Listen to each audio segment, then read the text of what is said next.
Assalamu alaikum wa rahmatullahi wa barakatuh.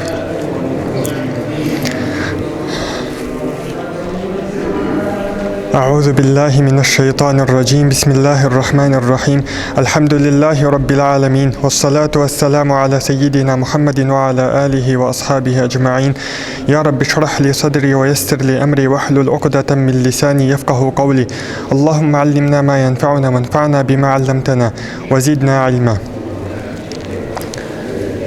Galimcan Barudi Hazretlerinin kitabını okurğa devam ederiz.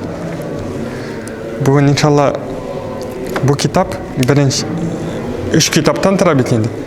Birinci kitapta 180 hadis, 160 hadis deb o'tgan edik. 40 hadis. Hamda bugün endi birinchi 40 hadisni Alloh bersa tamomlab qolamiz. İnşallah ilgirsek. الثامن والعشرون 28 hadis.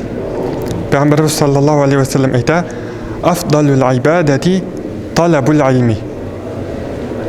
İbadetlerinin en üstüne ol ilim talab etu. İlim alu bu ibadetlerinin en üstüne bulup tura. El-hadis el-tasi'u vel-ashrun 29. hadis. Afdalul kesbi amelur raculi biyedihi. Afdalul kesbi kesip itinin akşa tabunun gaylani temin etinin en üstünde en yaxşısı nindi ol amelur raculi biyedihi kişi uz kulu bilen işlep tapkan şeyindi rizığa.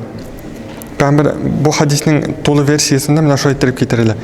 Su'ila Resulullah sallallahu aleyhi ve selleme eyyül kesbi atyabu. Peygamberimiz sallallahu aleyhi ve sellem'den sahabeler gelip soruyorlar. Kesip itinin en yaxşısı nindi deyip. Peygamberimiz sallallahu aleyhi ve sellem ayta: "Amelur raculi biyedihi" kişi uz kulu bilen işlep tapkan malı. Ve kullu bey'in mebrur hem satıp alu itinin en yaxşısı keng ko'ngillilik bilen kişilerge yardım edip satı alu bilen iş itu.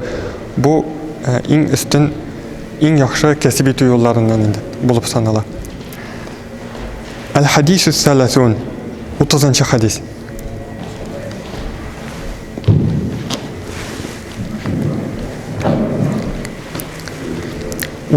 hadis. Ekfiru zikra hâzimil lezzâti el-mevt.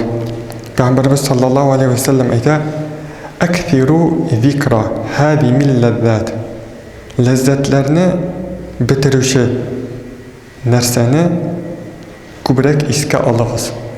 Lezzetlerini nerse bitire ölümünü iske alı.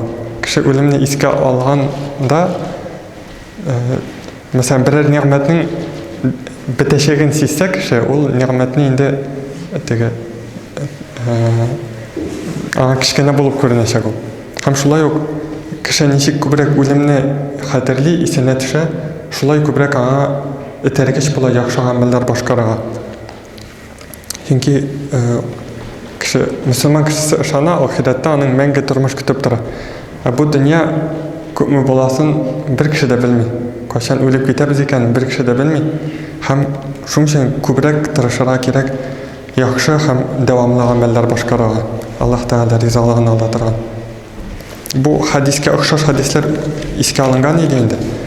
Onda mesela itla fil kubur va'tabir bin nushur. Kabirlerge qara hem kubarılıdan gıybret al degan hadisler. Akşaş hadisler bunda iske alındı. El-hadisül hadi ve thalâthûn 31. hadis. Peygamberimiz sallallahu aleyhi ve sellem ayta: Ekremun nâsi indallahi etkâhum. Allah Teala karşında en keremli, en yaxşı kişi ol en takvalığız. En takvalı kişiler ol Allah Teala karşında en yaxşı kişiler. Bu ayette de getirilir. Bismillahirrahmanirrahim. İnne ekremekum indallahi etkâkum. Sizin en keremliğiniz sizin en takvalı bulganlarınız. Bu hadisinin Bukhari'de getirilgen variantı olarak anı da okup şahit. Peygamberimiz sallallahu aleyhi ve sellem yanına sahabeler gelirler hem soruyorlar. Sahih Bukhari'de zor hadis o. Mina mında anın Muhallimcan Barudi Hazretleri anı şakirtlerge, yana şakirtlerge anı yattağı için hem Arap dilini öğrenme için kıska ittirip getirgen. Anın tolu revişi Sahih Bukhari'de getirilgençe ana şolay. Kıyla ya Resulallah, sahabeler soruyorlar Peygamberimiz sallallahu aleyhi ve sellem. Men ekramun nas. Kişilerinin en keremlisi kim, en yaxşısı kim? Peygamberimiz sallallahu aleyhi ve sellem ite etqahum. En takvalı bulganları. Faqalu leysa an hada nes'aluk. Sahabeler iteler biz senden başka narsa soruyoruz dedi. O manada değil. En keremli kişi kim ol? Peygamberimiz sallallahu aleyhi ve sellem ite qala feyusuf nabiyullah ibn nabiyillah ibn nabiyillah ibn halilillah. Atu cevabını başka türlü ettirip cevap verir Peygamberimiz sallallahu aleyhi ve sellem. Atu en keremli kişi ol Yusuf aleyhisselam. Ol kim idi? Yusuf nabiyullah, ol Allah Teala'nın peygamberi, ibn nabiyillah, ol peygamberinin ulu, hem anın etisi de ibn nabiyillah, ol da peygamberinin ulu. İbn anın da etisi babasıydı. İbn halilillah, ol da Allah Teala'nın halilinin ulu. Yusuf aleyhisselamın etileri kim idi? Yusuf aleyhisselamın etisi Yakub aleyhisselam peygamberiydi. Yusuf aleyhisselam özü peygamber, anın etisi Yakub aleyhisselam da peygamberiydi. Yakub aleyhisselamın etisi İshak aleyhisselam, ol da peygamberiydi. İshak aleyhisselamın etisi İbrahim aleyhisselam, ol da peygamberiydi. Hem Peygamberimiz sallallahu aleyhi ve sellem şolay deb aytadi. Atu en keremli kişi ol Yusuf aleyhisselam. Hem anın şu aytırıp devamı da var bu hadisinin. Ondan sonra الثاني والثلاثون 32. hadis.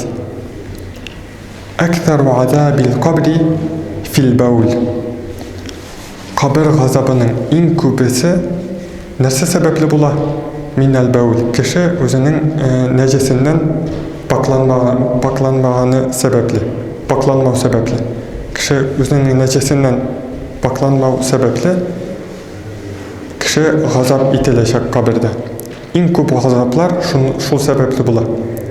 Bu hadisinin Sahih Bukhari'de getirilgen revişi şolayarak Marran Nebiyyü sallallahu aleyhi ve sellem bi haitin min hitanil Medine.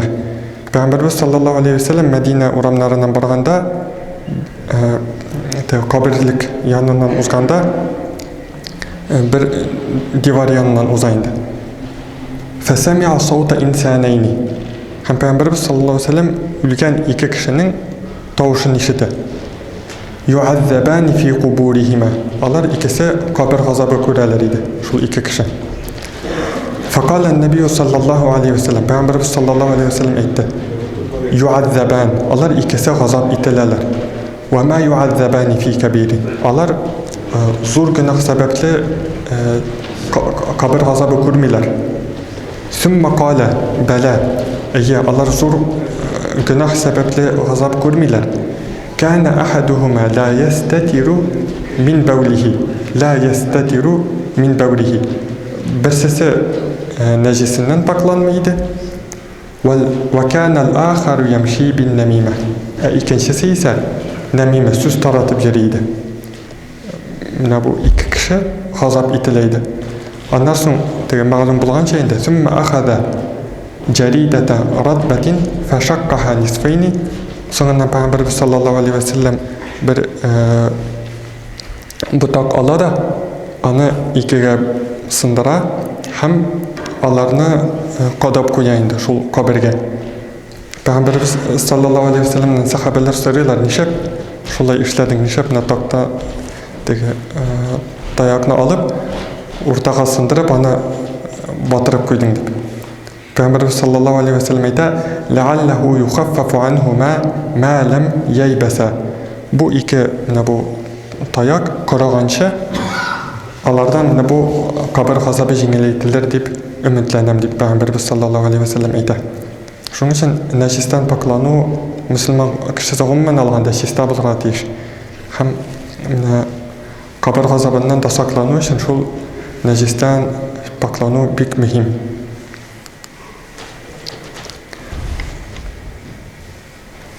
Hadisle ikinci derske devam ederiz inşallah.